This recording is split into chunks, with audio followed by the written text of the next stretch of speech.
back to But Why the podcast. I know we've been on a little bit of hiatus, but we're ready to start 2020 outside of our live episode with Sonic the Hedgehog. As always, I'm Kate. I'm here with Adrian. Hey, how's it going? And Matt. Hello. And since we all kind of like Sonic, it was kind of just a toss-up today on who was going to lead the notes, and it was me. So I'm leading us today. And my first question is, how many Sonic games have you played? I think a better question would be, how many Sonic games can you name? That's a better question. Oh, gosh. Obviously, I played Sonic 1, 2, 3, obviously 3D Sonic. If we don't talk about the Dreamcast Sonic games, which by far, in my opinion, the best ones, only because I could also rag on Adrian about the Dreamcast again and its existence. Then when we get to the later games, I've played some of the ones that we had on the Xbox that they had, and then they were so bad that I was like, I can't do this anymore. And then I was like, I'm sorry, Sonic has died. I've also watched the cartoon that came out, and I guess it's not a game, but the cartoon exists, and it's actually not bad. There's a lot of cartoons. There is a lot. I'm sure they are, but I just remember the main one, I guess. I'm sure which one. There were two cartoons at the same time. Well, I remember one of them, and I remember it was cool. So the other one, I have no idea. It was a long time ago. We're going on, 40 years, almost 30 years of this stuff yeah, now? Yeah, pretty much.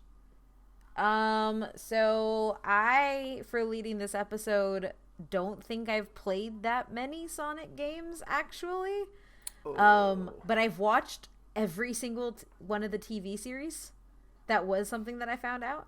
But I remember playing the first Sonic the Hedgehog, and then I played Sonic Heroes, and then I played, was it Sonic, the one for the GameCube? Sonic Adventure? Sonic Heroes is on the GameCube.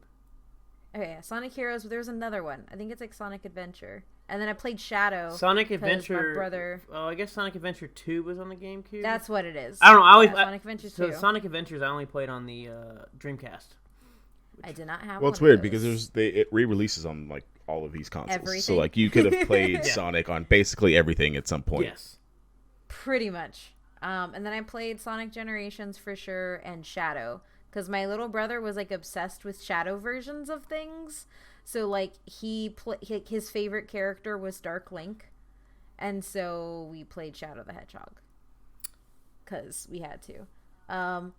I've also played Mario and Sonic at the Olympics. The most recent one.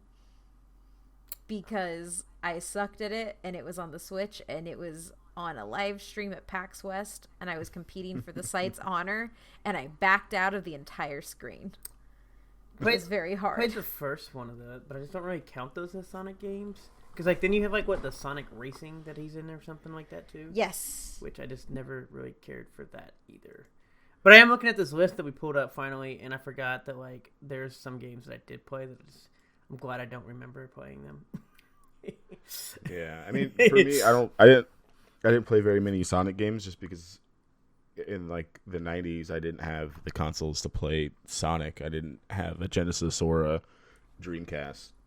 But my uncle did, so I did play Sonic Adventures on his Dreamcast. So yeah, Matt. I love Sonic played on Adventure on Dreamcast. Dreamcast. I still have that game on my 80-minute CD that you burned. But I think the first one that I played that was my own was Sonic and Knuckles, because I remember really liking Knuckles because red guy, probably. I enjoyed Sonic and Knuckles, but then I think I played Sonic Adventure on the PC when I got ported over, because we had just gotten a PC, and I think that was the first game that we had, and I played the 3D version of whatever. So I played a couple, but then after that, I just never wanted to use my money to buy Sonic games because there was other things going on in the 2000s that but I did watch the show. I think not Adventures Sonic the Hedgehog, the other one. Sonic the Hedgehog. I think it's just Sonic the Hedgehog, right? It's just the name of the thing. They're the same thing to me. They just Sonic and Sonic. Yeah, I think Adventures of Sonic the Hedgehog was the one from the 90s and just looked weird. But I think the Sonic the Hedgehog one was the one with a little bit more updated graphics. That's the one I used to watch when I was little.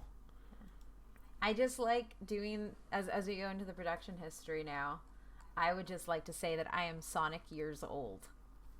Because Sonic came out the same year I was born. So, I am Sonic years old. This is the first time it's happened to me on this podcast. So, yay. But Sonic the Hedgehog, if you don't know, is a Japanese video game series and essentially a media franchise now that was created by Sonic Team and owned by SEGA. The franchise centers on Sonic and anthropomorphic blue Hedgehog, which I'm watching Zumbo's Just Desserts on Netflix right now, and the New Zealand people all say Hedgehog, and it makes me very, very happy. So, want to throw it out there. Sonic the Hedgehog. The franchise centers on Sonic, and he battles evil Dr. Eggman, who is a mad scientist. The main Sonic the Hedgehog games are platformers developed by Sonic Team, and other games developed by various studios include spin-offs in racing, fighting, party, and sport genres. The franchise also incorporates printed media, animations, and the 2020, which was supposed to be the 2019 feature film. Which is kind of like, I'm assuming, why we're talking about this, because that movie will be coming out in probably about a week or two. Yes. So when it first started out, Sonic, as I said, was released in 1991 on the Sega Genesis and was developed after Sega requested a new mascot character to replace Alex Kidd. And Alex Kidd with 2 Ds. Never heard of that until I did these notes. And compete with Nintendo's mascot, Mario. Its success helped Sega become one of the leading video game companies during the 16-bit era of the early 1990s. Sega Technical Institute developed the next 3 Sonic games in addition to Sonic Spinball. And after a hiatus during the unsuccessful Saturn era... Ooh, do we want to talk about the Saturn era? Oh man, that was so bad. Yeah.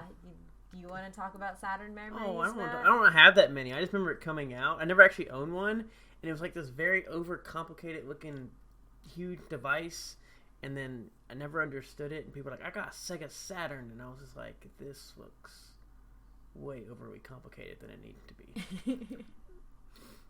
I mean, I will say Sega had cool names. Saturn, Genesis, Dreamcast. It's the Sega CD. Very simple. Yeah. So, yeah. After a hiatus during the unsuccessful Saturn era, the first major 3D Sonic game, Sonic Adventure, was released in 1998 for the Dreamcast. Yeah. Sega exited the console market and shifted to third-party development in 2001, which allowed the series to come to Nintendo, Xbox, and PlayStation. And then Sonic died. Is that how that works? Matt's not alone, though. I'm not alone in this. Like, I'm like, yeah. Because, like, I was reading the Wikipedia page and just, like, reading a few forums, and everybody was like, yeah, I remember when Sonic was good, and that was before he was available everywhere else. Yeah, once he gets made available everywhere, it just kind of goes completely downhill. And then specifically what they cite is the 3D. Oh, no, yeah, it gets weird. Sonic's 3D years. Yeah, so the Dreamcast did it very well, in my opinion. I love playing them on the Dreamcast, especially the second one's really good. You get to use with Shadow, and they have, like, a lot of, like, platforming, and, like, they almost incorporated some, like, Tony Hawk aspect where you're, like, grinding on rails as you fly across the city. Yeah. It's a lot of fun. But then they get to, like, the Xbox stuff, and it is awful. And I just remember Sonic Unleashed, I believe, was the one in 2008. I was like, I'm going to do this. We're going to come back. I'm going to like Sonic. I remember that one. And I played to the 4th level, and I was like, this is the most awful thing I've ever seen. I remember that one. Also, side note, is Tony Hawk Pro Skater technically a platformer? I think it depends on whether you talk about could it be considered a platformer because of the grinding mechanics? I guess then especially... Like I said, it depends on which ones we're talking about. I don't know about the first 2 or 3, but from 4 up. Yeah, like I said, once you get to 4 up, you could probably make that argument, but I don't know about the first 3. Because, I mean, I guess you could to some extent, but a lot of them were, like, contained to what you were doing. Either you did. There wasn't as much, like, openness in them. What is this Sonic Unleashed game? This game looks redonkulous. This game is awful. I played the first 4 levels. Why does Sonic have big ass arms for? I don't get it. What was the rating on that game since you looked it up? I think it was like in the 4s the last time. I don't know. But this music for this is like... It's a 4.2 out of 5. That's not bad. 96% of people liked it. Oh, which one? This looks exactly like the Sonic that's used in the live action now. If you look at the cover of the game, actually. Oh, what are these huge arms? Yeah. Ew! Why does he have huge arms? What? I don't get it. Why is he punching stuff like that? Oh, he turns into like a hedgehog thing. Oh, so the funny thing about this one is this is one of the ones that, like, on the backwards, it gets good reviews on the backwards, but on the new consoles it doesn't. So, like, a PS2, this game has a 7 out of 10, but then on the 360 and PS3, it has a 4 out of 10.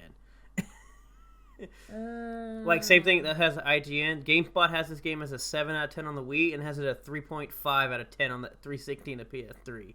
So did you play it on the 360 Yeah, then? I didn't play no damn Wii. Oh. Yeah, so this is one of the ones where we go through that weird era where they have like games being released on both platforms, and there's actually extreme differences between the qualities of games. Because yeah, if you look at even the thing like the Metacritic score, it's like a 53 on the PlayStation 3, a 60 on the Xbox 360. I guess it tops out at a 66 on the PS2. I hated this game; it was terrible. Yeah, it looks very bad. I'm not saying it looks bad. The big arm thing, I just don't get the big arm thing. And if Sonic goes into like a Hedgehog movie in the Sonic movie, I'm gonna lose my mind. You don't want him to go wear Hedgehog and have these giant claw paws? Yeah, like what is that? That's a scary hedgehog. It's a scary hedgehog. This is a thing. Okay, maybe I didn't play Sonic Unleashed. Pretty sure I didn't. 'Cause that's weird. So, while Sonic games typically feature unique game mechanics and stories, they're linked by several recurring elements such as health system, location, and speed-based gameplay. Oh my god. That's gonna be the photo. That's gonna be our featured image for this episode. Yeah, please. Can it be? Oh my Because God. it's ridiculous. While Sonic games typically feature unique game mechanics and stories, they are linked by several recurring elements such as the health system, locations, and speed-based gameplay. Games typically feature Sonic setting out to stop Eggman's schemes for world domination, and the player navigates levels that include springs, slopes, bottomless pits, and vertical loops. While Sonic and Eggman were the only characters introduced in the first game, the series would go on to have a large cast of characters, such as Miles, Tails, Power, Knuckles the Echidna, and Shadow the Hedgehog, who all starred in self-titled spin-offs. The franchise has also been represented across all of the SEGA All-Stars and Super Smash Bros. Series. Did anybody like any of the other characters?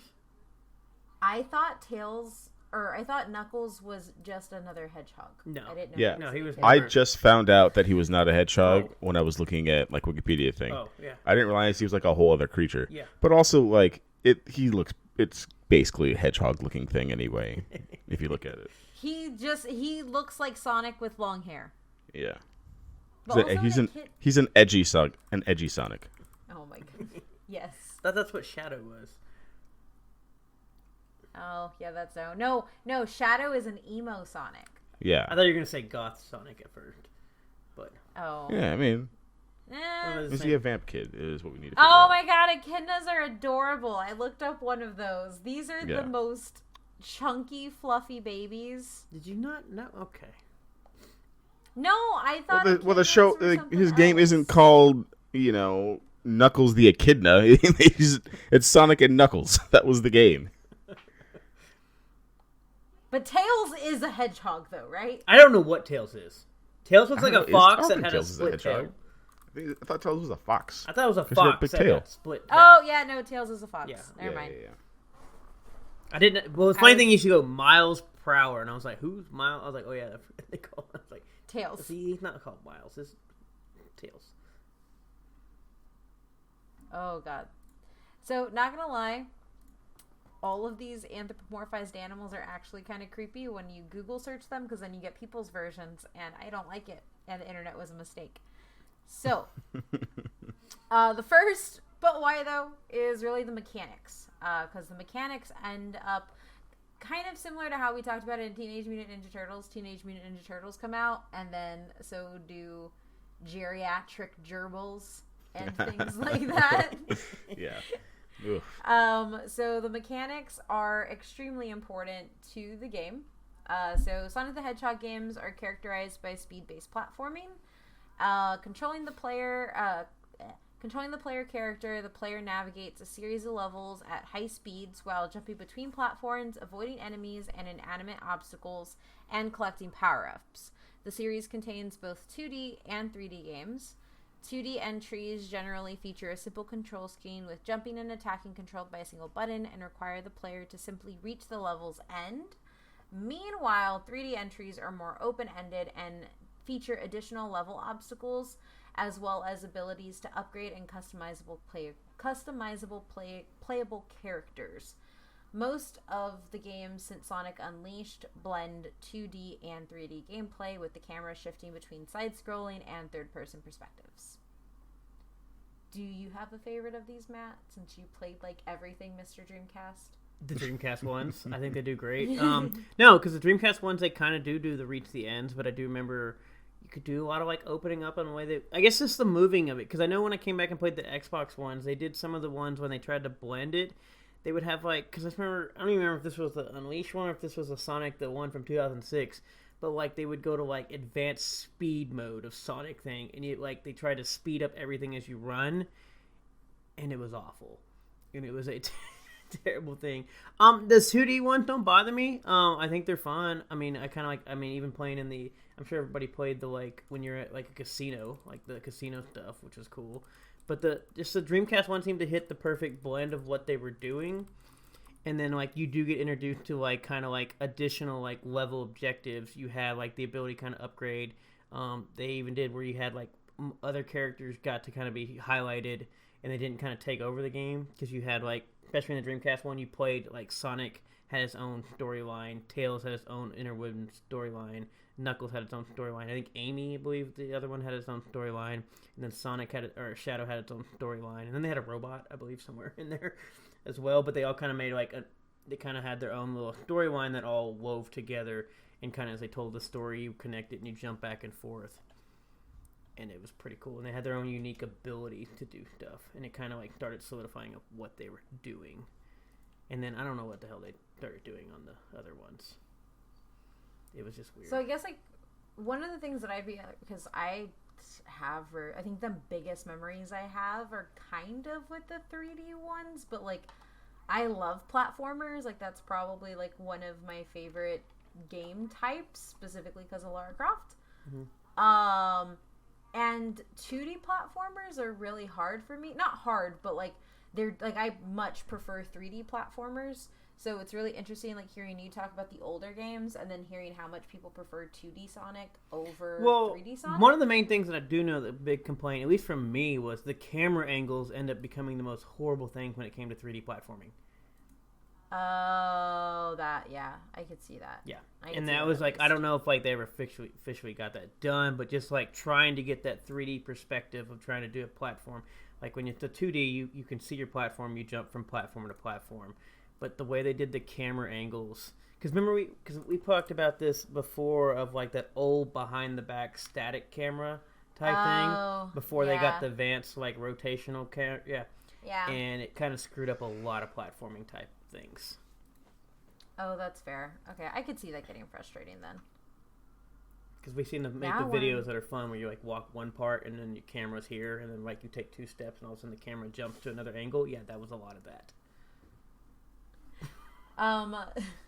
So the most distinctive mechanic in the Sonic series is collecting golden rings which are spread out throughout levels, which act as a form of health. Players possessing at least one ring can survive upon sustaining damage from an enemy or a hazardous object instead of dying. The player's rings are scattered. In most Sonic games, a hit causes the player to lose all of their rings, although in certain games a hit only costs a set number of rings, such as 10 or 20. When the rings are scattered, the player has a short amount of time to go and recollect some of them before they disappear. In many games, collecting 100 rings usually rewards the players with an extra life. Rings have other uses in certain games, such as currency in Sonic Adventure 2, restoring health bars in Sonic Unleashed, and improving statistics in Sonic Riders. I don't know what Sonic Riders is. I know what it is, but never bothered to play it. I just never cared to play it. It went to, I don't know. It looked like so like I said earlier, levels in Sonic games feature elements like slopes, bottomless pits, and vertical loops. Springboards are also scattered throughout the levels and catapult the player at high speeds in a particular direction. Sometimes they allow the player to proceed further in the level, while other times they're used to hinder their progress.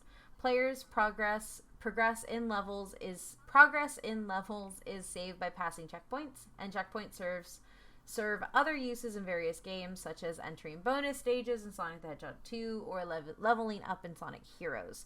In the 2D games, checkpoints take the appearance of posts, while in 3D games, they're little gates. Many Sonic games contain multiplayer and cooperative gameplay, beginning with Sonic the Hedgehog 2. And in some games, if the player chooses to control Sonic and Tails together, a second player can join at the same time, at any time, and control Tails separately. Many of these also feature competitive modes where two players compete against each other to the finish line in a split screen race. Did you play these with your brothers? Some. I did play some of them for the most part with them. Not as much as I know the Dreamcast ones. I know I played with friends, and I think it was kind of like we played because they did have like kind of the co-op type, like they had a weird like battle modes and stuff too. Depending on your characters, you had different types of stuff. Battle mode. Well, because like I'm gonna tell you thing like so like Knuckles is like one of the modes you had. You basically dug, and so you had to find like treasures, and so basically you had to fly around the maps and you would dig, and so you could find the most treasures based on like what you were doing.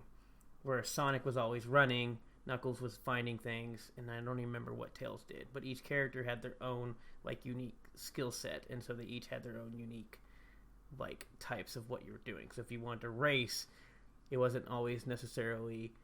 I mean, you could do it, but it wasn't Tails versus Sonic every time. It was kind of like... Yeah. Especially when they did, like, the Sonic Adventure 2, when they split them up, where you had, like, the mirror characters. Because you had, like, a Tails... Or you had, like, the Shadow versus Sonic. And so, like, those two would race against each other. And then I don't remember who Knuckles had against him. He's somewhere with the robot or something. No, the only ones I do remember, especially when it comes to 2D and some mechanics, the worst thing of playing Sonic things, the old levels, was the water levels. I hated the stupid little water when the water rised. If you ever wanted to go like... Everybody hates water levels. I know, but that stuff was like, you got that music, it was like pink, it was like goo looking stuff, and you're like, I'm going to drown. I'm actually trying to think of a water level that I've liked in a platformer, and I don't think there really is. All I know is we're talking about like why you hate water stuff. Probably we can start going back to Sonic somewhere in there. I hated. Why you never get in the water? I hated those levels. Yeah, you probably can't think of a good water level because you're not a crazy person. Like, there are no good water levels. Let's see. So the next but why though is really just that there's so much Sonic. Like, there's a lot. And when we look at like how long Sonic has been around, which is a really long time, it's almost 30 years, at the same time, it's a lot for how long of a lifespan it's had when you look at other franchises that have kind of been around for longer or within the same period. So in 1991 you have Sonic the Hedgehog and Sonic the Hedgehog 2 in Mega Drive Genesis. What is that? Sorry. Okay. I'm gonna restart. Sonic the Hedgehog's and Sonic the Hedgehog is Sega's flagship franchise and one of the best-selling video game franchises, and it sold 89 million by March of 2011, and it grossed over 5 billion by 2014. The sum of series sales and free-to-play mobile downloads totaled 920 million by 2019, and several Sonic games appear on lists of the greatest games of all time, and the series had influenced the internet and pop culture. But this is where you come into, there's so much Sonic that you have the dark years of Sonic, which Matt said when Sonic died, apparently to a lot of fans, is that that began the variant gameplay styles that were found in recent 3D games because it strayed from the formula of the original game. Specifically, the series' jump to 3D has been noted as the declining point, as I mentioned earlier, and in late 2010, SEGA delisted several below-average Sonic games, such as the notoriously disliked 2006 game, Sonic the Hedgehog, to increase the values of the Sonic brand after positive reviews of the game Sonic Hedgehog 4 and Sonic Colors. So as much as we talked about Sonic Unleashed and how it was crazy and we got Big Arm Sonic, that 2006 game, I just don't even know if you want to talk about how bad that was. I want to talk about it. No, that game is just terrible. And I think that I can't even remember like which, because those two games come out almost back to back, like in like a 2-year span, like Sonic, and they're both just awful. Ooh, I don't like this. Yeah. Is he saving a princess? I don't even remember what they did with all of it. I just know it was... Like I said, some of these get clouded memories of like amnesia of like I remember how bad these are, and so I just talk about the Dreamcast over and over again. That, and I still own that game, and it's still one of the games like when I used to reboot my Dreamcast up, I would still play it. At least the second one, because I don't remember what I did with the first one. He does. He saves a princess. Yep. He's skateboarding. This is really weird. And then you have like, oh, who is that? The girl Sonic. The girl Sonic with bat wings.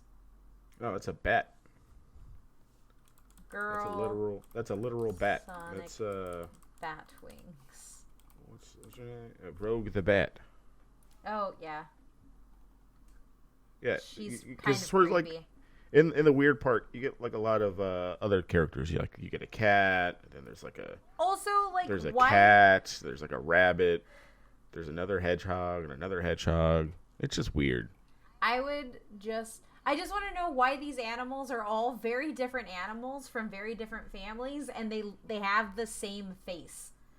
Same basically. face and the same ears. This bat looks like a hedgehog with wings.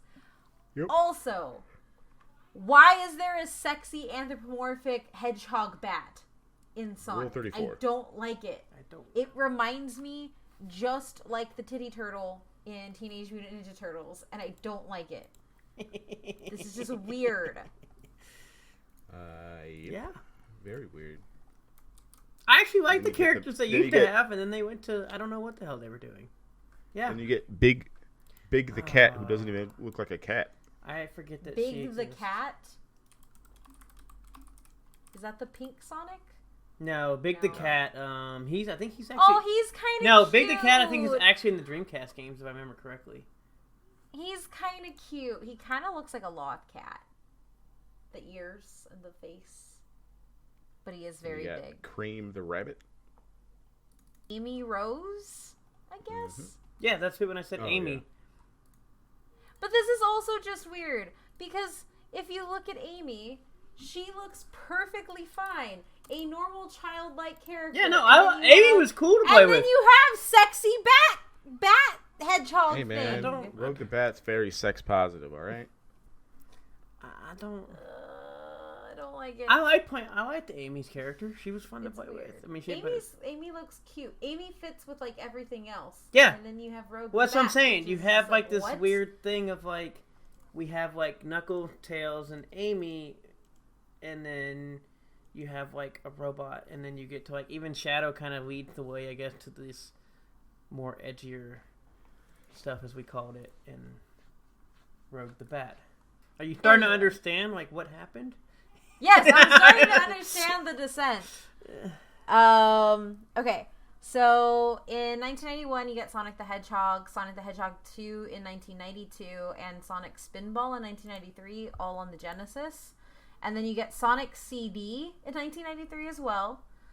Then in 1994, you get Sonic the Hedgehog 3 and Sonic and Knuckles in 1994. And in 1988, you get Sonic Adventure. In 2001, you get Sonic Adventure 2 /Battle. See? Then you get Sonic Advance.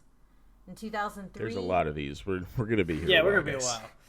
Sonic 2003, Sonic Mega Collection, Sonic Heroes, and Sonic Mega Collection Plus. I think everything dies 2005. right here. 2005, Shadow the Hedgehog. 2006, Sonic the Hedgehog. We were talking about Shadow the Hedgehog where they bring in like guns and he's like carrying a bazooka, I believe. Oh gosh. Yes, he is. Yeah. The cover he has. Yeah, he has the big old gun. Yeah. But yes, you can keep going. Yes. You have 2 Sonic the Hedgehog titles in 2006. Then 2008, you have Sonic Unleashed. 2010, Sonic and Sega All-Stars Racing and Sonic Colors. 2011, Sonic and Sega All-Stars Racing and Sonic Generations. 2012, you have Sonic and All-Stars Racing Transformed and Sonic Jump.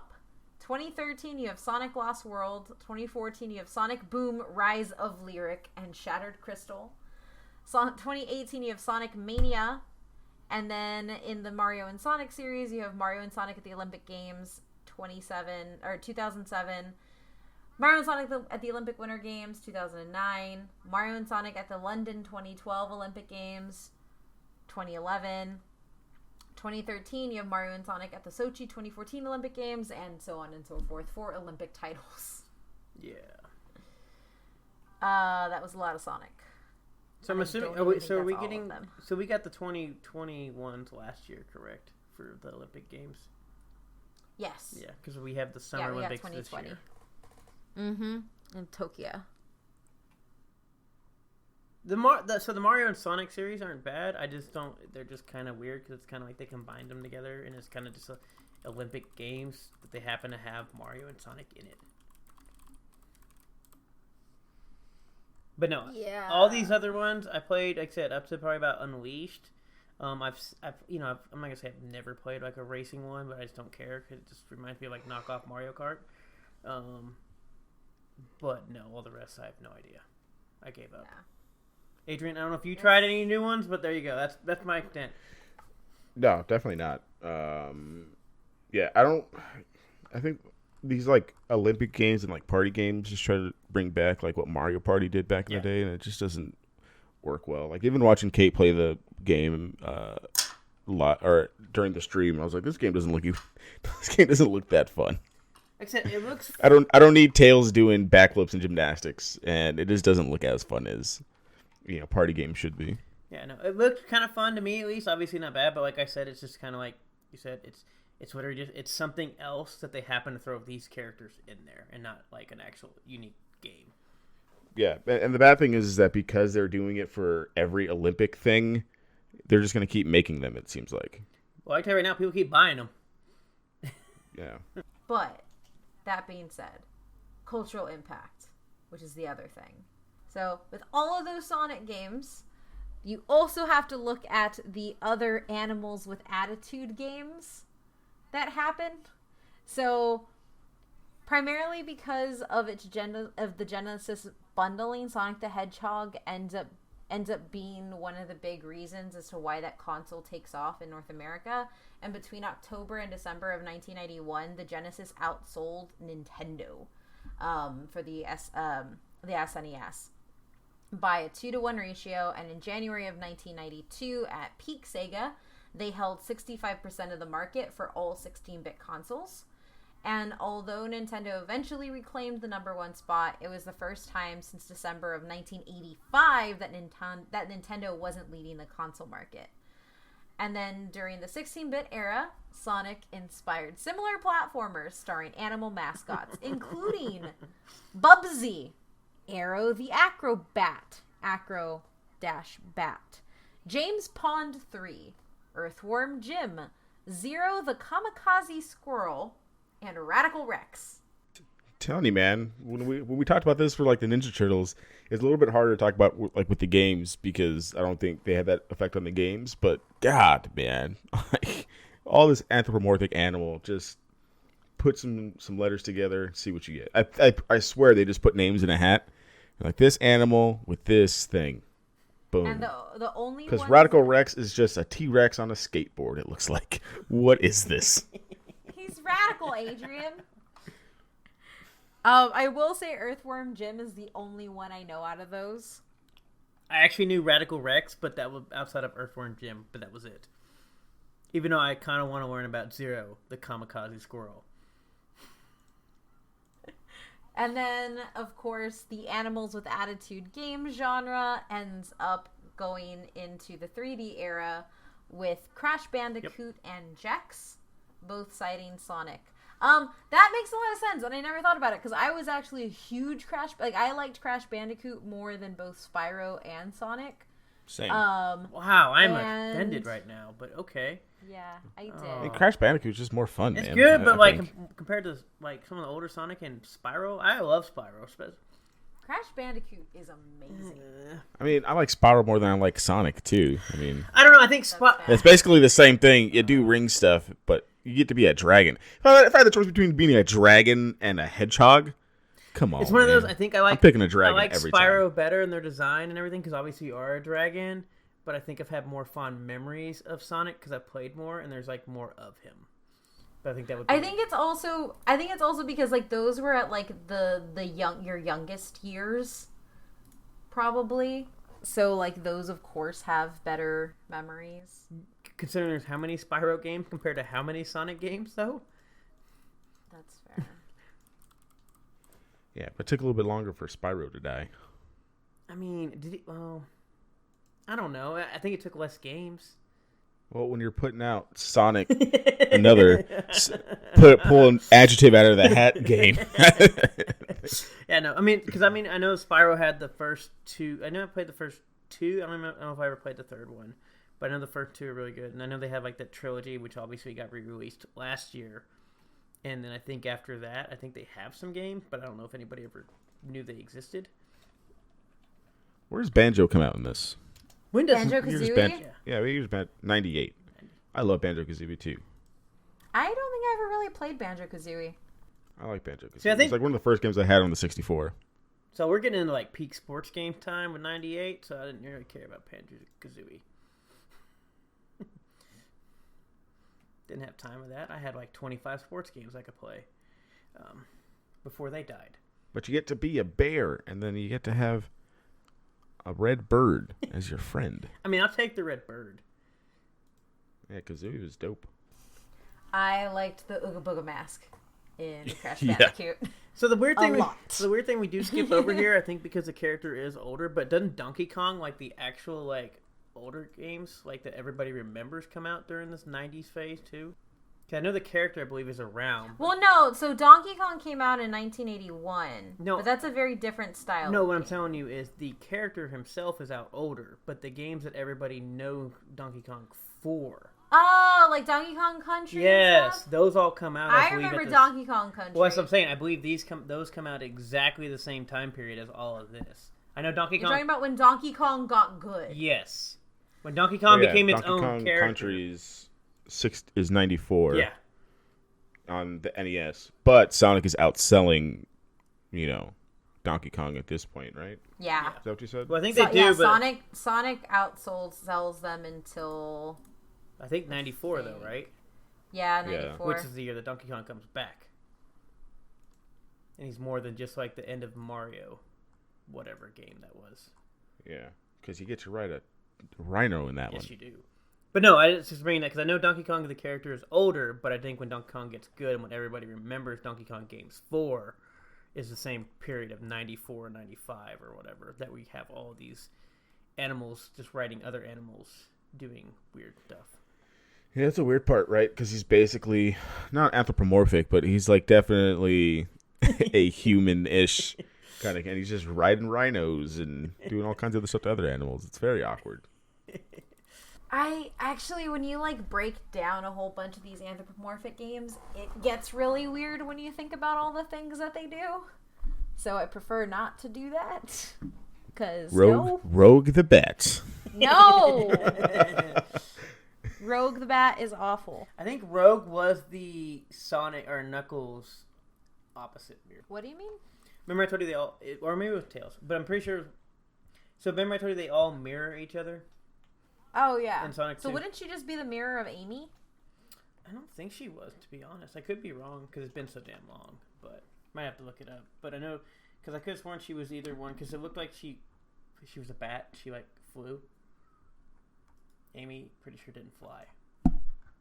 Yeah, so you have the hero side and the dark side. You have Sonic. Yeah, it was Knuckles. So you have Sonic, Knuckles, and Tails. And then you have Shadow matches Sonic. And then Rogue the Bat matches Knuckles.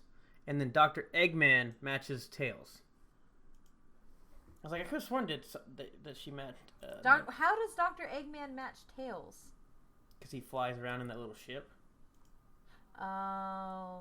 Adrian, no. Look, I'm only posting that one because I think Rogue is just there because of Japan. So look, so here was the multiplayer in the second game. Like I said, you had shooting, racing, treasure, and like battling. Like it wasn't just like race. So the treasure hunting one was you'd be Knuckles versus Rogue, and then the flying one or whatever. So beyond all of this, going into cultural impact, by 1992, Sonic was considered more recognizable to children than Disney's Mickey Mouse. The good days. In 1993, Sonic became the first video character to have a balloon in the Macy's Thanksgiving Parade. That's super cool, actually. That's insane that Sonic would be the first one. Oh, yeah. That's huge. And it wasn't Mario? Yeah. It wasn't Mario, it wasn't Pikachu, it was Sonic. That's insane. Mm-hmm. And then Sonic was one of the 4 characters inducted into the Walk of Game in 2005, along with Mario, Link, and Master Chief. And the Walk of Game is like essentially a Walk of Fame, but for video game characters in San Francisco somewhere. Can we also it's not terribly important. Can we talk about it took Master Chief only 4 years to get in? Yeah. Excuse me. What was it, 99 or is it 2001? It is 2001, isn't it? Or 2000. My bad. 5 years to get in or whatever. Yeah, this is a weird thing. There's only like 2 years in it. I don't get it. Yeah, it's just funny because like Mario, Link, and Sonic have been around for like at this point like at least 15 years or at least a decade. And Master Chief's like, yeah, showed up here a few years ago. He like Terrell Davis his way into this thing. They just did it for 2 years and they stopped doing it? What is this? Like they did 2005 Mario, Link, Sonic, Master Chief, and then 2006 StarCraft, Lara, Final Fantasy, EverQuest, and like then they just didn't do it again. Those were the only good games that ever came out, Adrian. We were done. It just ended right there. Games are over with. This is all that's good. These are what being deserved. Oh, you know why? It's because it was like a Sony thing, but Sony sold the people who were doing it or something like that, so they stopped doing it after that. Oh, that's actually kind of sad. Yeah, that 2006 year is very weird. Like StarCraft, Lara, Final Fantasy, EverQuest is weird. It's kind of weird. Sid Meier and John Carmack are also in that year. Huh. Okay. Well, under the cultural impact, but why though? I wanted to say sciencey things, because there are 3 science facts that people have used Sonic the Hedgehog in, and so one class of genes involved in fruit fly embryonic development is called hedgehog genes, and it was named after Sonic the Hedgehog. And I actually knew this because I actually had to grow fruit flies for genetics. Additionally, a Japanese team developing the radio and plasma wave investigation instrumentation for the upcoming Jupiter Icy Moons Explorer spacecraft to be launched by ESA and Airbus in 2022 was able to gain SEGA's approval to use Sonic as their mascot. And then neuroscientists studying the development of the embryonic neural system named a specific set of proteins in charge of the differentiation of neural tube cells after the main character of the game's franchise, Sonic. So Sonic gets science love. Yes. Also explains why Matt loves it. Well, no, it's not just that. We've talked about this before, depending on how many years we go back, and we're on episode 128, that if you look up like random names of genes, that a lot of scientists pick a lot of pop culture things, including video game characters. That genes are just named after. They started with the fun things when they started with like the Greek gods and the Roman gods and everything else. And then I guess they used all of those. And so they started going to random pop culture things. So, but no, the fruit fly one I did know because basically in genetics you had to do the entire life of fruit flies. So basically we had to breed them. they only live for like 14 days or some weird thing, and you had to identify what you could do and see the different types of fruit flies you could get, because they had different because you would mix it with because they were the easiest way to do like Punnett squares, but in real life testing. Yeah. Because the life cycle was short, they had very unique, distinct characteristics. Because you'd have like ones with wings, wingless, and then like certain types of wings, I think. And then obviously you had like male, female. Wingless? Yeah, wingless. They wouldn't have wings. Oh. Wingless. That's kind of sad. Well, I mean, they only lived for like 14 days. Oh, that's... And now I'm sad. I was like, not like they had a long lifestyle. But yeah, so it was like a semester thing of like you would do it for like a good like a few week thing, and you would basically test out Punnett squares. You're looking at genetic stuff of... So outside of science, Sonic is known for its eccentric and passionate fandom, which produces unofficial media including fan games, fan fiction, modification, and ROM hacks of existing games, films, and art. US Gamer noted that many fans have continued to support the series in spite of poorly received games like the 2006 Sonic the Hedgehog, and credited the fandom in maintaining public interest, and a lot of that is due to the fan-made games, which I'm going to list to you below.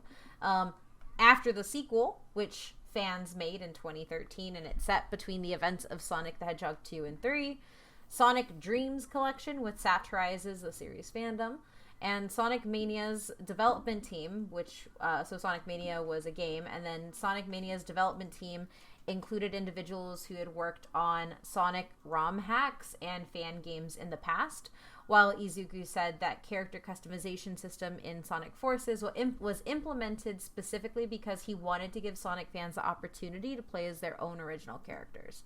I think one of the really cool things specifically about Sonic Mania bringing on a dev team that worked on hacks and fan games, it's really cool because it's actually what you see a lot in the MOBA space, how people would make like Dota essentially started off as a fan thing, and then it became an actual thing, and then those people get hired to go do other things. You mean a mod? Yes. I couldn't remember the word. Like I couldn't remember the word. Hear that, Adrian? Yes, it was a a mod. fan thing. It was a fan thing. I couldn't remember the word. I had a brain fart. It's allowed. Yeah, don't look up Sonic Dreams Collection. No, don't. That is a weird game. It's a fan. Like, That's a fan thing. So yeah, fans make a lot of things, and then they also make memes. So the series has inspired a whole bunch of internet memes, but the most, and some of them have been acknowledged by SEGA and referenced in game. The best, or the most well-known one, and the one that SEGA has kind of run with, is Sonic Hedgehog. Which is a poorly drawn Sonic in Microsoft Paint, which originated in 2010, and it typically is used when Sonic uses Sonic's catchphrases, but in poor grammar. The Sonic Twitter account has made numerous references to it, and it's also appeared in official downloadable content for Sonic Forces on in-game t-shirts. I love that fucking thing. Is that why you've just been laughing this whole time? Yes. Anything that gets, I will say this, anything that ends up in Microsoft Paint, obviously I'm gonna love. Probably is that not. Is that because you're a Microsoft fanboy, or just because it's Microsoft Paint? It's Microsoft Paint. Microsoft Paint has been around. Nobody even knows it exists. Then when they try to take it away, everybody boycotts and gets mad, so they give it back to you. Nobody makes anything good in Microsoft Paint, and all we get is... They make Sonic. Yeah, all they make is Sonic Hedgehog. That is all we ever get from Microsoft Paint. And it'll be around for another 50 years, and anytime they try to close it down, everybody will yell, "How dare you!" Yeah, if there's not a Sonic the Hedgehog reference in this movie, I'm going to walk out very upset. Yeah. The other one that I really like is whenever they use the Sonic popsicles that have a little nice. Yeah. That melt? Yes. The ones that melt? Yes. The Sonic the Hedgehog franchise was awarded 7 records by Guinness World Records in the Guinness World Records Gamer Edition in 2008, which included best-selling game on the Sega systems, longest-running comic based on a video game, and best-selling retro game compilation for Sonic Mega Collection. And in the Guinness World Records Gamers Edition 2010, the Sonic the Hedgehog series was listed as number 15 out of the top 50 video game franchises. So we'll say one. It's still amazing when we think about this because of what has happened to Sega, to be honest, and Sonic. It's kind of been a weird, like, almost parallel things because we have, like, the Genesis, and you talk about Sega systems. We don't have a Sega system anymore. Sonic was more popular than Mickey Mouse. Then he kind of died down. And he's still around, obviously, but then the games and everything, they've kind of gone into, like, you're now just part of an Olympic Mario Party knockoff game. And the fact that it's still top 15 out of 50, despite probably really hasn't had a decent game of relevancy, like, at least standalone in how many years? At least 10 to 15. Overall, it's been fascinating. I think Sonic was just one of those things that got into people's consciousness, and I think as you move into, like, the next but why, though, I think one of the reasons it has such a hold on, like, especially how, like, we Americans see stuff, because, like, I'm gonna be, like, completely honest, I never knew Sonic was, like, a Japanese-made game. I thought it was an American game for a really long time. Like, I just thought it was, like, one of the things we put into the world. And I thought it was too. I was very surprised. Like, the first thing you said, I was like, what? Huh? Well, I guess it makes sense, like, the console who made it, but I just didn't ever think it was anything else but just America. I didn't either. And there was a reason for that. So Sega wanted Sonic to have strong Western appeal. So Sonic Team created a backstory similar to the characters created by Disney, Marvel, Hanna-Barbera, and Sanrio. Oshima developed a backstory with heavy American influence, and in Oshima's story in the 1940s, there was a pilot whose peers nicknamed him Hedgehog, and his jacket's embroidery contained an emblem with a hedgehog.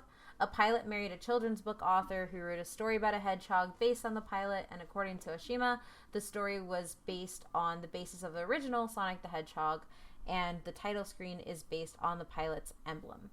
So when localizing the original Sonic the Hedgehog, Sega of America was given very little background information regarding the game's lore by Japanese developers, and then distributed an internal document that contained its localized history and overall philosophy for Sonic. Known colloquially as Sonic the Hedgehog Bible, the 13-page document went through multiple drafts. One established that Sonic was from a family of hedgehogs that lived under a hedge in Hardley, Nebraska, and joined the town's track team after a coach noticed his speed. Later drafts abandoned this story altogether, instead stating that Sonic learned his abilities from other forest animals. However, all three drafts established that Eggman was benevolent and crafted Sonic's red sneakers before he became evil in a freak accident involving a rotten egg. The Sonic Bible and little lasting influence on the franchise, although it heavily informed the writers of Sonic the comic. The Japanese developers eventually integrated their backstory concepts in the games, rendering the Sonic Bible non-canon.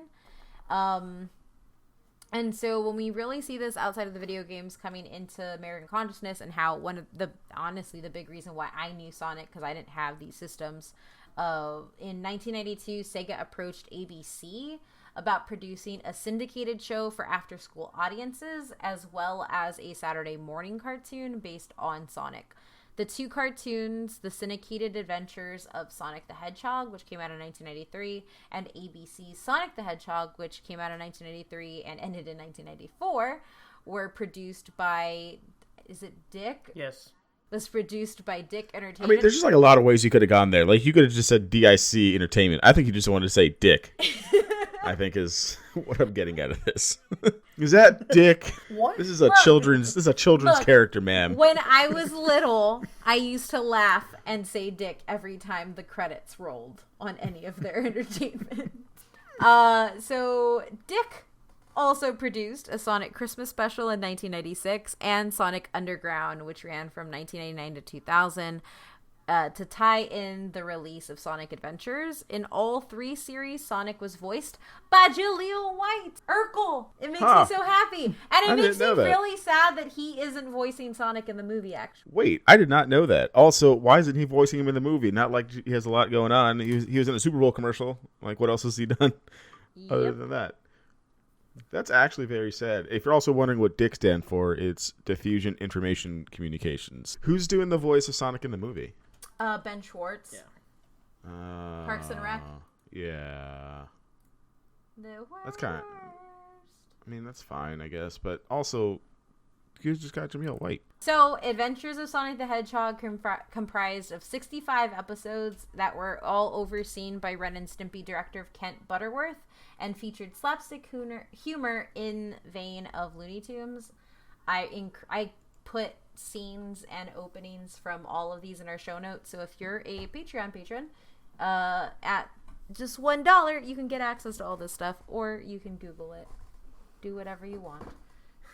And then the 26 episode Sonic the Hedgehog was inspired by Batman the Animated Series, and it featured a bleak setting in which Eggman had conquered the world, while Sonic was a member of a resistance force that opposed him. The series was canceled after 2 seasons. Then you have Sonic Underground, which was supposed to last for 65 episodes, but they only produced 40. The series follows Sonic and his siblings Manic and Sonia, who use the power of music to fight against Eggman and reunite with their mother. See, I'm glad this got canceled. That just sounds awful. Then you have Sonic Boom, which was a computer animated series produced by SEGA and Janao Productions, which premiered on Cartoon Network in 2014. And it features a satirical take on the Sonic mythos, and the franchise's cast was redesigned for it.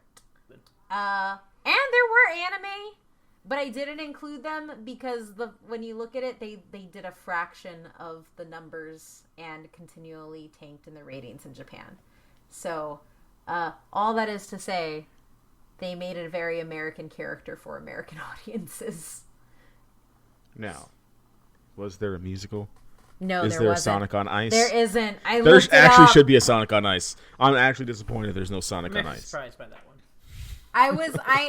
I looked it up assuming that there would be a musical, and I couldn't find anything. There are fan-made musicals as well of Sonic. They're awful. And then in trying to find a Sonic the Hedgehog the musical, I found a fan recreation of the first trailer, and it's horrifying. So what you're telling us is the internet was a mistake. Yes. All right. Yes. Let's keep going here. Then you also have the comics. So Sonic the Hedgehog. There was a Sonic the Hedgehog manga series in 1992, written by Kenji Terada and illustrated by Sango Norimoto. And the Sonic manga followed a sweet but cowardly young hedgehog named Nikki, whose alter ego was a cocky and heroic Sonic. The longest running Sonic publication, however, is a 290-issue Sonic the Hedgehog comic, which was published by Archie Comics and ran from 1993 until 2017 continuously. So the reason that is actually a very big thing is you have comic books like Detective Comics, Action Comics, stuff like that are in the thousands. They've stopped and then been republished multiple times, and so that's usually what happens with comics. Not for Sonic, though. Archie also published a number of spin-offs, including Knuckles the Echidna and Sonic Universe. At the beginning, Archie's comic drew its premise from Sonic the Hedgehog television series, with Sonic and a resistance force fighting the dictator Eggman.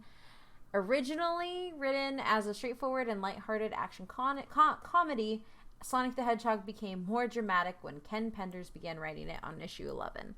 At the time of its cancellation, Archie's Sonic the Hedgehog was the longest running American comic book to never be relaunched, and in 2008 it was recognized by the Guinness World Records.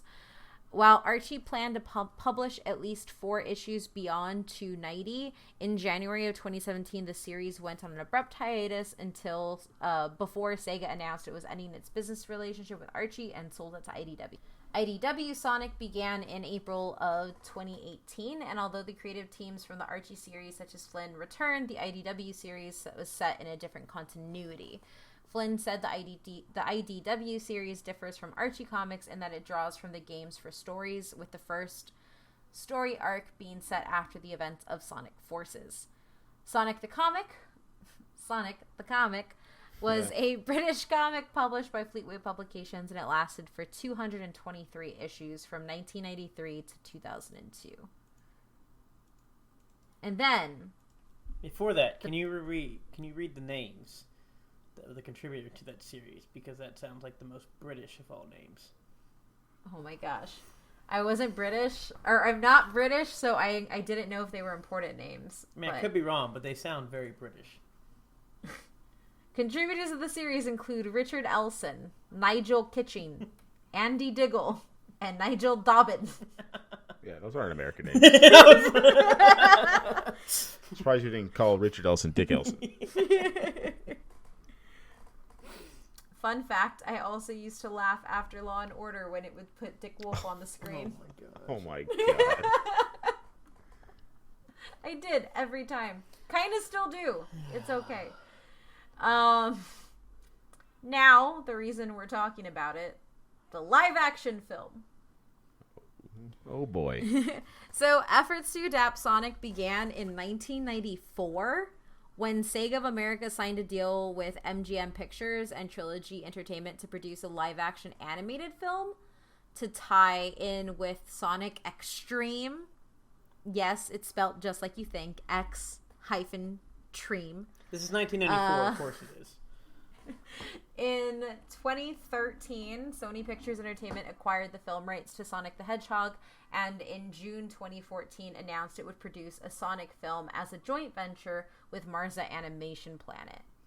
In February 2016, CEO Hajime Satomi stated that the film was scheduled for 2018.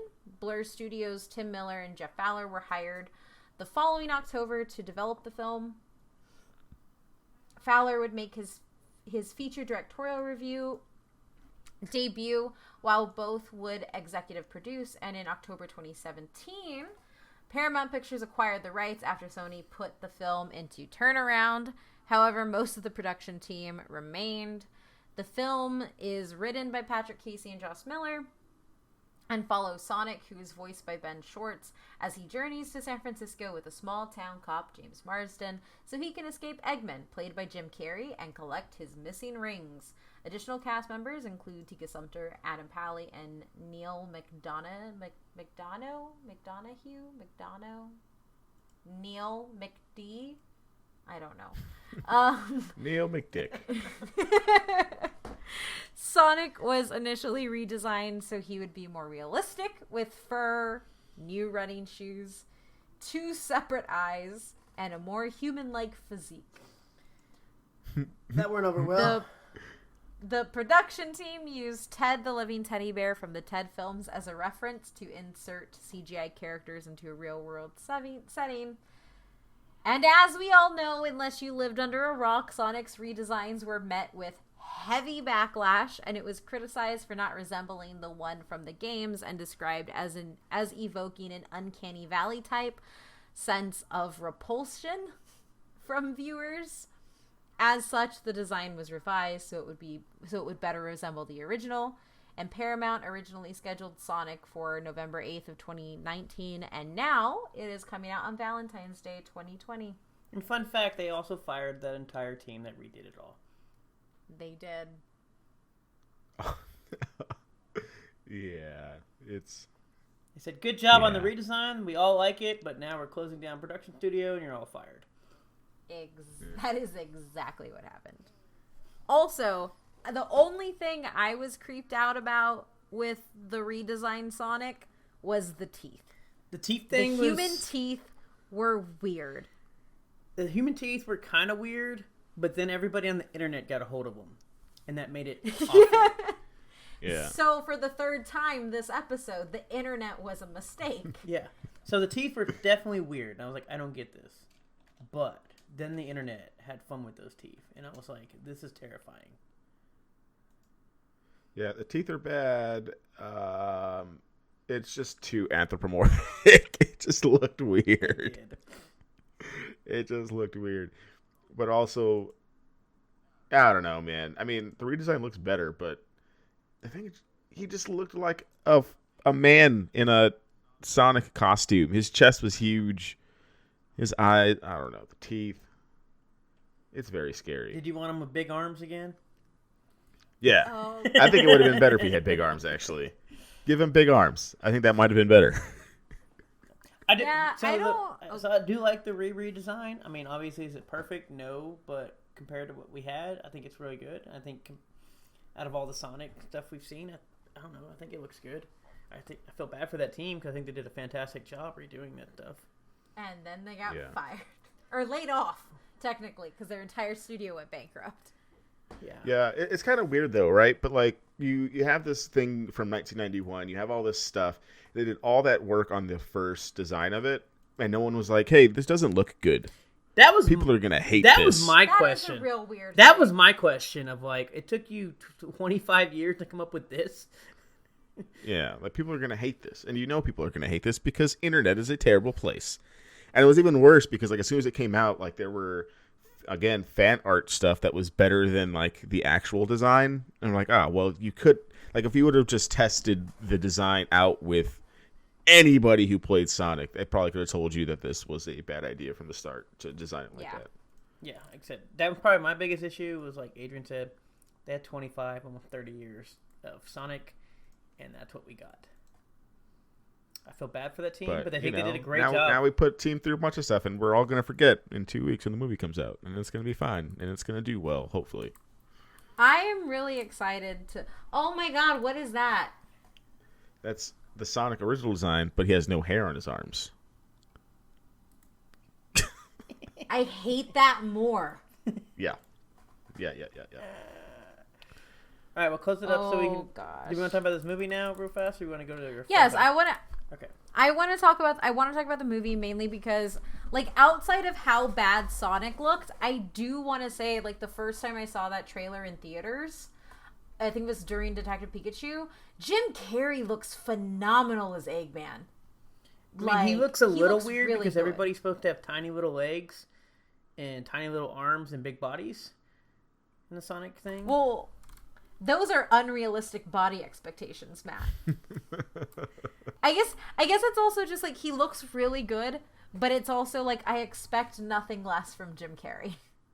Yeah, I don't know who else I'd want playing him. I don't know, maybe Zach Galifianakis. I think would be a good Eggman. Maybe. I've been okay with that. Maybe. I think might have been a little. I'd be alright.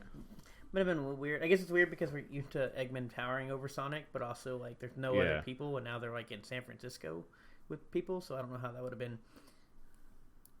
size wise or height wise. Yeah, I mean it looks good. I hope it's good. I hope every video game movie is good because if a video game movie is good, that like gives us room for other video game movies to be good. Yeah.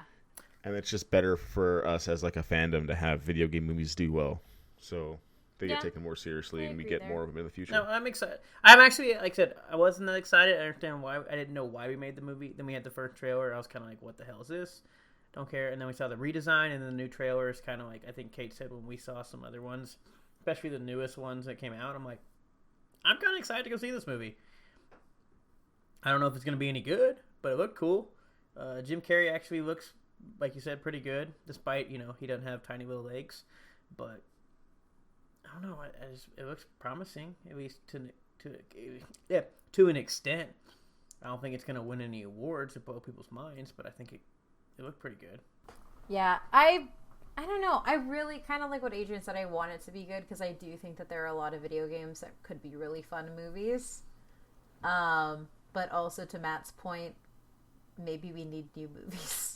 But also, I want video game movies. Well, I mean, to be fair, if we're going with new movies, at least if you're going to pick a new movie, it's something like we don't have this before. Yeah, like a video game that hasn't been adapted. Like I mean, much as it's cool if we get another Lara Croft movie or something else, but like we're going on like now the fourth movie of that, I guess.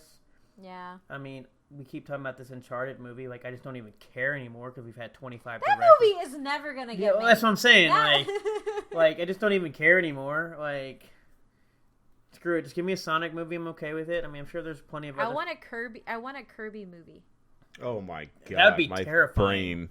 Oh my. It would be Lanta. so good. But now... That would be absolutely terrifying. But we do know that they what are... if they try to make Kirby look like a human? Oh, no. Oh, no. But we've done a few episodes from the past year with video games that there are movies coming. Apparently we have a terrible skeleton of a Gears of War movie that's possibly coming. We have a terrible, terrible skeleton of a Borderlands movie that's coming. I mean, we have movies that are coming, but it is weird of like... So, I think that we should get video game movies that have nothing to do with story. Like, as much as, like, yeah, I gave you a breakdown of some story from the Sonic movies, that doesn't matter. What matters to Sonic is yellow rings, platforming, and how the character looks. Oh, no, I think if we did those types of things, it would be really good. No, I'm not opposed to that. I guess it's hard. I guess it depends on the game. Because, like, even, like, as much as I played all the Sonic games, I know the bad people, I know the good people, or whatever animal and furry bat, whatever they are going to be in this game, like... I couldn't tell you half the story. I know they're in a weird city that's a futuristic with robots that's being overtaken by a man who calls himself Eggman. I couldn't tell you anything else. Yeah. But then, like, versus, like, when we go, like, we talk about some of these other movies we're getting of, like, Gears has an entire universe written out. Borderlands has almost an entire universe written out of, like... Yeah. And then... But, I mean, we are getting, I guess, Mortal Kombat, which I believe we'll probably end up doing an episode this year on that, with that movie coming, to where, like, as much as there's a ton of stuff, I think it depends on what game you pick. Like, if there's games that, like, yeah, there's mechanics and gameplay that we know and love and story just happens to be there, I think you can do it. But some of these new, like, more intricate, I guess, immersed games, like, you know, even if we try to do, like, a God of War movie, I just don't know how much you could just do, like, let's just throw some mechanic stuff together that's from the video game versus, like, I got a Bible of stuff. I think that is what helps the newest Lara Croft movie was because it was working in a revamped universe already, and it stayed fairly faithful to that revamped universe, other than that it didn't go full on mystical. But that being said, I stand by my position. I want a live action Kirby movie. Oh my god. And this is why the internet is a terrible place. What animation do we get when Kirby, like, opens his mouth trying to suck somebody in? Dude, it's going to look terrifying. He's going to, like, literally eat people. Not even, like, eating. He's just going to suck them up. You know what? This sounds just like my movie. Because it's a cute little pink thing that turns into a giant horrific thing that eats other things. That's, like, my brand. Yeah, I don't know. I think it's tough. I think, because if you have, like, Detective Pikachu, which is a really, really good video game movie, I think. But it's also, like, such off-kilter from, like, what the actual thing is. But we don't really have... It's hard to do that. Like, you can't do that with, like, a Gears movie. If you don't put Phoenix in it, no one's going to go watch it. Yeah. I feel like it almost... And for Sonic, you have to put Sonic in the movie. You can't do, like, some one-off thing with Knuckles. Like, you have to do Sonic in some form or capacity. So I think it's a little bit harder for those to be made, but... I don't know. We'll see what happens. I feel like it also helps if something already exists in multiple pieces of media. Because, like, I never played Detective Pikachu. I just know Pokemon from watching the cartoons and collecting cards as a kid. So for me, I was able to walk into that movie and not even think about how different it was from the game. So I think if you have something like Sonic or Kirby that everybody just kind of knows about, it helps. That barrier of entrance is so much lower that there's a higher percentage chance of it actually succeeding. Yeah, and that's why there's going to be a lot of people. And that's why we keep getting all these reboots and remakes and stuff, because of this low barrier. If we just put something that's familiar, but we have no actual idea what we're doing. But Detective Pikachu, from my understanding, I could be wrong, but wasn't its own, it was just its own even self-contained thing anyways? Yeah, I mean, there's, like, Easter eggs and stuff, but it's pretty much just its own thing. Well, I mean, even, like, wasn't the game, like, its own, like, self-contained, like, story, per se? It never had really anything to do with all of the rest of Pokemon universe? Yeah, you're just Detective Pikachu. Yeah, it's not like a... Yeah, you're not like... It's not like Ash's Pikachu. Well, that's what I'm saying. It wasn't like the rest of the actual Pokemon universe. Or is it? I don't know. Well, I mean, I know people apparently want a second one. There has to be a theory out there that has that. Yeah. But, you know, I think Detective Pikachu was a good example, but it is, like, in a sense, it's still a self-contained story within a giant universe that doesn't have anything to do with it. I mean, I love Kirby, but, like, it's just terrifying to Kirby 2023, so they have enough time to animate it. How much do you need to animate a pink blob with smaller pink blob feet? How hard is it to animate a blue hedgehog with big shoes? Feet. He has red feet, sir. It's very, very hard to animate stuff, apparently. Just take the blob from the 80s turn it pink, put some shoes on it. That's like even more disastrous. Give it a face. Can we just like a Mortal Kombat movie, but just Super Smash Brothers, and like just let Kirby fight Sonic, but do it like in like a horror movie style where like people are actually dying, so Sonic or Kirby's like literally like ingesting these people. So there's a Pokemon show that's from like weird anime like RTX type people thing that is like that 80.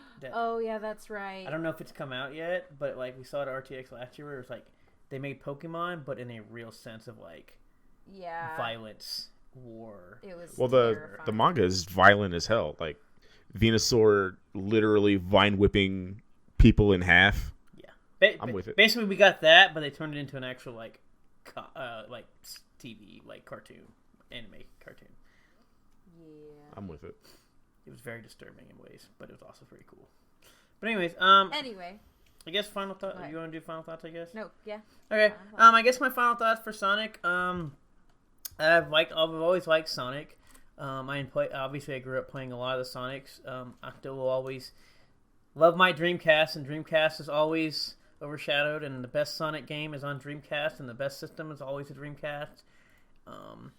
But obviously, sadly, it wasn't one of those I grew up and just kind of forgot about it, like we talked about with Ninja Turtles and all this stuff. It was more of, or Power Rangers, it was more of Sonic got bad. And I will stand by that, because you can probably argue the other ones probably didn't get necessarily bad. They just kind of happened. But this one, I will fairly say they're bad. But I'm excited for this movie. Should be interesting to see. I mean, I wouldn't be opposed to seeing a new Sonic game outside of like whatever the Olympic Games. And I know it feels like we've kind of banged on them a little bit, but it's one of those like they're just when I think of Sonic games, I don't think of like, oh, you're doing the vault or something. Yeah. So I don't know. We'll see what happens. Yeah, I mean, if the movie ends up being well, we might get a new game, but I'm not gonna hold my breath for anything. But no, Sonic does hold a spot, and I always enjoy the older stuff. Yeah. For me, I mean, I just hope the movie does well, because there is like a lot of like lore and stuff here. I mean, I didn't play a lot of the video games, obviously, but the TV show was good. The TV show had good stories, and this is definitely a realm where you could kind of do multiple movies and bring in all these kind of characters and things like that. But also, if it's just like a one-off movie that lets us get other good video game movies, I'm okay with that. I haven't played the games in years. I don't know if I ever will again, unless something crazy happens, because it doesn't seem like the last ones have been that good. But my faith is in the movie to do well, so we can get more things like this. And I hope it just doesn't take 25 years for us to get it again. Yeah, I'm excited if we finally get a Knuckles and Tails and Amy and everything. Yeah, throw Knuckles in there, Tails in there, throwing Shadow in there. Like the Mecha Sonic thing would be cool too to see. There's just cool stuff that you can put on like a big screen that I think people would show up for. But this first movie has to do well, and then like just stop firing your animating teams. Yeah. We have to pay them first so they don't go bankrupt. So then you fire them. Yeah. Yeah, no, I'm just excited. I'm really excited for the movie. I think he looks adorable now. I'm just excited for it, really. I mean, I've kind of already said my final thought. I'm interested. Actually, this is probably like the first time I'm interested to know what my brother thinks about a movie, because like my brother loved like Kirby and Sonic were like my brother's like things. Saying the word thing a lot this episode, but like they were like my brother's characters, so it would be really interesting for me to kind of like see what he thinks about it. But yeah, that's it. Thank y'all for listening. Let us know what you think about the Sonic movie. And as always, you can follow us at ButWhyThoughPC on all of our social medias, and you can follow me on Twitter at OhMyMythRandier. Adrian? Yep, you can find me on Twitter at SuperRuiz93, SUPERRUIZ 93. Matt? I'm going to go look at Tony Hawk and see the parallels and see what we get.